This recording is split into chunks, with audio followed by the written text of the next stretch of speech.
What's going on, everybody? Ryan Thompson, the Assumable Guy. This is the Assumable Guy Show. Today I'm talking to the military retirees. You did your time, you bought a house with your VA loan back in 2020 or 2021, and now you're getting ready to sell. And somebody, maybe your listing agent, maybe a buddy from your unit, told you do not let a buyer assume that loan. You'll lose your entitlement. So today we're answering it straight. Should you let a buyer assume your VA loan when you're retired? Here we go. The answer for most retirees is yes, and the rest of this episode is why. Quick background first. When a buyer assumes your VA loan, they step into your shoes. Your rate, your balance, your payment, all of it transfers into their name. The lender approves them and is involved the whole way. This is not subject to, it's fully legal, written right into your loan documents. Now, the entitlement question. If your buyer is not a veteran, your entitlement stays tied to that loan until it gets paid off or refinanced. That's true, and I'm not going to dance around it. And I know what you're thinking. Whoa, Ryan, I earned that entitlement. 20 years of my life. I'm not handing it to a stranger, right? Totally fair reaction. But ask yourself one question first. When are you actually going to use it again? Think about that for a second. If you're retired and settled, when are you using it? Maybe your next move is downsizing with cash or a conventional loan or staying put near the grandkids. That entitlement is a tool sitting in a drawer. And here's what most people don't realize. Even if you leave it, you usually don't give up all of it. Say your loan was $400,000.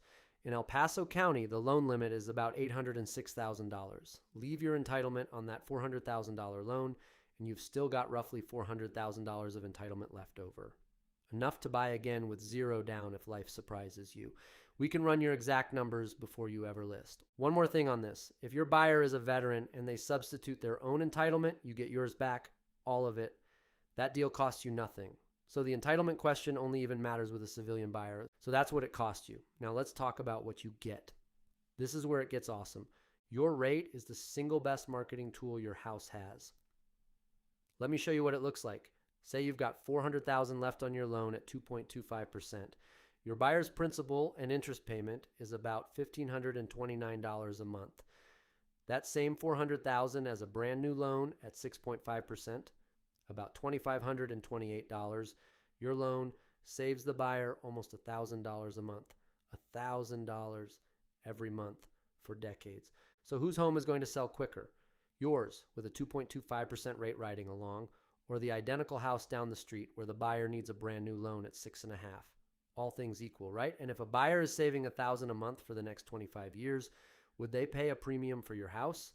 I would, all day long. Here's the part that makes retirees the strongest sellers in this whole game. Only about 10 to 20% of VA sellers are willing to let a non-veteran assume. I call them hand raisers, and I personally call listing agents all over Colorado hunting for them. They are rare. So when you raise your hand, buyers who got priced out of everything else will line up for your house. You're not one listing out of 500 anymore. You're the one with the loan everyone wants. Let me tell you about Colin and Beth, sellers of mine. We marketed their property as assumable, and it pulled in multiple competing offers. And here's the kicker. The competition drove the price up. Conventional and cash buyers had to step up too because the assumable buyers were circling. You don't even have to accept an assumable offer to win from marketing one. Now, the worry I hear most from retirees, what if the buyer stops paying? Is that on me? Is my credit wrecked? I want to make this super clear. In a proper assumption, the lender fully underwrites that buyer. Income, credit, everything, same as any new loan. And we get you a release of liability at closing. Once you're released, that loan is not your debt anymore. Missed payments land on the buyer's credit, not yours. The only thing still connected to you is the entitlement we already talked about. I promise you, we have done this with clients, and the release is standard when it's done right. That's why I don't do any of these without an assumption process or keeping the bank honest. A couple expectations to set. The process takes 45 to 90 days, a bit longer than a normal closing. Don't book the movers on a tight schedule. And the bank will drag its feet because they'd love to reloan that money at 6.5 instead. The processor holds their feet to the fire. Little hack for you before we wrap. Your entitlement has real value, so price it like it does. When a civilian buyer wants you to leave your entitlement, that is a negotiation chip. Full price offer, maybe over asking, maybe they cover your closing costs. You are giving something up, so get paid for it. You decide what you'll take. But do not hand it over for free. And buyers, if you're listening to this, now you know why I love retiree sellers. They're the most likely hand raisers on my list, and I've got over 1,200 assumable properties on it. All right, let's go get some sweet deals. I'm Ryan Thompson. This is the Assumable Guy Show. If you're a retiree sitting on a rate in the twos and wondering what it's worth, hit up assumableguy.com or DM me on Instagram at the.assumable.guy. I'll run your entitlement numbers for you. No pressure, just math. Next episode, buyers. This one's for you. Should you take a 9% second mortgage to get a 2.5% assumable? Sounds crazy, right? I'll walk you through the blended rate math that shows why that scary second loan can still save you hundreds a month. See you on the next one.